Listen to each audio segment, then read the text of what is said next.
السلام عليكم ورحمة الله وبركاته. كيفية تجديد دهان الخشب المدهون سابقا، أو ازاي تجدد دهان الموبيليا المدهونة سابقا من اللون البني الأسطر إلى اللون الأبيض الدوكو الكلاسيك. تعالوا مع بعض نشوف الخطوات من خلال النموذج العملي على الكوميدينو ده. تابعونا للنهاية إن شاء الله. فيديو النهاردة يكون فيه إفادة ليكم. أول خطوات العمل هنا بستخدم صنفرة رقمها 100، وبصنفر الخشب في اتجاه الألياف بنفس الطريقة. طيب، هل لو القرص او الكوميدينو او اي قطعة اساس مدهونة سابقا ماهيش سيئة نصنفرها؟ لا. بالنسبة لقرصة الكوميدينو كانت مقشرة جدا، وكان الدهان متزال من عليه، فكنت مضطر ان انا ازيلها باستخدام دباب صنفرة. تاني خطوة معانا هنا بستخدم معجون دوكو، المسمى العلمي له معجون نيتر سلولوز، وبسحب قرصة الكوميدينو كاملة سكينة معجون بنفس الطريقة.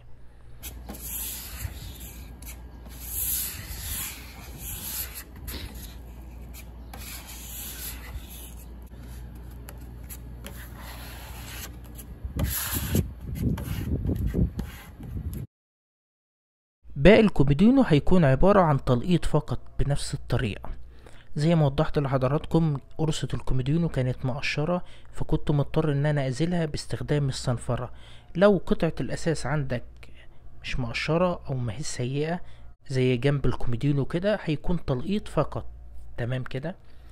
هترك معجون الدوكو تقريبا ساعة، وبعدين هستخدم صنفرة رقمها 150، وهبدأ اصنفر المعجون بنفس الطريقة،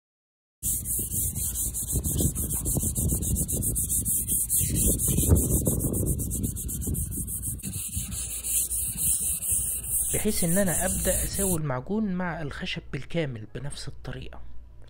طبعا انا بضغط على المعجون لغاية ما اسويه مع الخشب.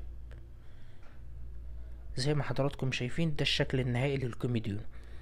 الخطوة اللي بعد كده انا عايز اعزل بين الدهان السابق والدهان الجديد، فهستخدم هنا مخفف اكريليك، وهستخدم معاه اساس سيارات ابيض، وهستخدم معاهم سيلر بروتان. طريقة التخفيف هنا، وليكن لو هستخدم كيلو اساس ابيض هضيف عليه ربع كيلو من السيلر. اضافة التنر بنسبة من 1:1، يعني وليكن لو ضفت كيلو سيلر مع اساس هضيف لهم كيلو واحد من التنر.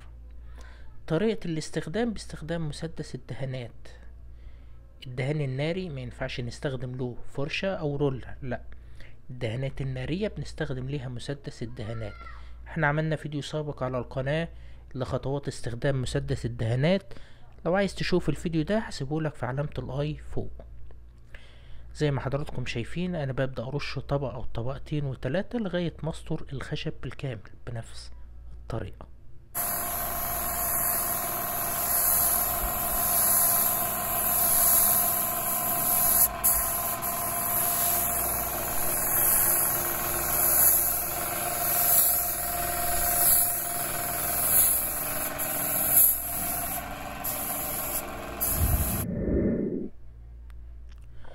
كل ما بضغط بالاساس اكتر بيديني النموذج اللي حضراتكم شايفينه ده. ده كده الشكل النهائي بعد مراحل التأسيس. فايدة اضافة السيلر على الاساس ان هو بيعمل عملية عزل.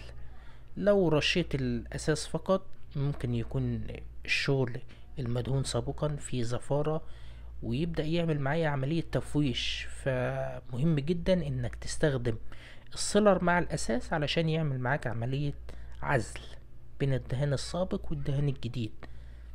تمام كده. في الخطوة دي انا بستخدم المعجون المستخدم سابقا اللي هو معجون النترو، المسمى العلمي له معجون نترو سلولوز، وباجي على اي تفاصيل موجودة في الخشب وببدأ استخدم المعجون وابدأ اقفلها بنفس الطريقة. من فايدة الاساس ان هو بيكشف لي اي تفاصيل موجودة في الخشب زي ما حضراتكم شايفين كده. ده الشكل النهائي للكوميديون. هترك المعجون تقريبا ساعة او نص ساعة. هترك المعجون واترك الاساس مع السيلر يجف مظبوط، وبعدين هستخدم هنا صنفرة رقمها 180، وهصنفر الخشب بجميع تفاصيله بنفس الطريقة. زي ما حضراتكم شايفين كده الشكل النهائي للكوميديون. في الخطوة دي انا هستخدم نفس الاساس المستخدم سابقا بس بدون سيلر، يعني هستخدم اساس سيارات فقط، اساس ابيض. الاساس معروف بالفيلر في مصر.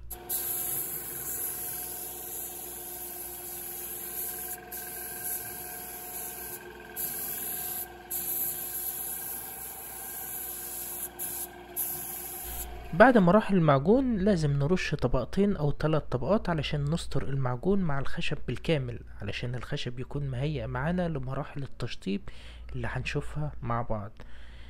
الخطوة اللي بعد كده احنا هنشطب ربع لمعة ابيض كلاسيك، عبارة عن ابيض اوف وايت دوكو. المسمى العلمي للدوكو نيترو سيلولوز.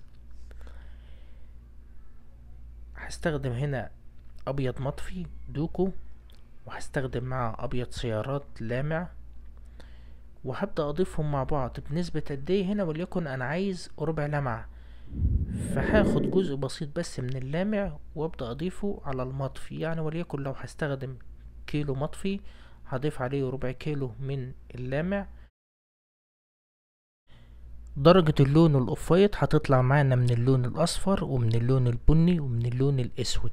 بنسب دي بنسب بسيطة جدا، يعني أنا هنا بعمل نسبة بسيطة جدا، بضيف الألوان بتاعتي وبعدين بخلط الكمية المناسبة اللي هشتغل بيها، وبعدين ببدأ أضيف نسب بسيطة جدا. يعني وليكن لو هتعمل كيلو أو 2 كيلو اعمل نسبة بسيطة، خلطهم مع بعض علشان اللون ما يكونش غامق معاك جدا، وبعدين ابدأ اضيف الكمية بتاعتك المناسبة. يعني انت ما تعملش الكمية بتاعتك على طول مباشرة، لا، اعمل شوية صغيرين، يعني وليكن ربع كيلو ضيف عليهم الملونات، وبعدين الكمية الكبيرة خد الكمية الصغيرة وضيفها على الكمية الكبيرة، علشان هنا تبدأ تتحكم في درجة اللون.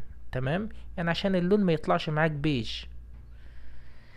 كويس كده. طيب، قبل مراحل التشطيب بستخدم صنفرة رقمها 400 وببدأ أنعم الخشب بالكامل. طريقة التخفيف بتكون بنسب معينة، يعني وليكن لو هستخدم بوهية فرن 100%، المصلب بنسبة 50%، والتنر بنسبة 30%. وزي ما حضراتكم شايفين أنا ببدأ أرش طبقة أو 2 و3 علشان ما أطولش على حضراتكم بس في الشرح، فأنا ببدأ أختصر لكم. ده الشكل النهائي للكوميديون، نفس الخطوات في الكوميديون ونفس الخطوات في أدراج الكوميديون. أتمنى أكون أفدتك من خلال فيديو النهاردة. لو عجبك الفيديو ادعمنا بلايك واشترك معنا في القناة، وما تنساش تعمل شير علشان غيرك يستفاد. دعواتكم لينا بالتوفيق، اللهم اجزيه خيرا في الدنيا والآخرة، والسلام عليكم ورحمة الله وبركاته.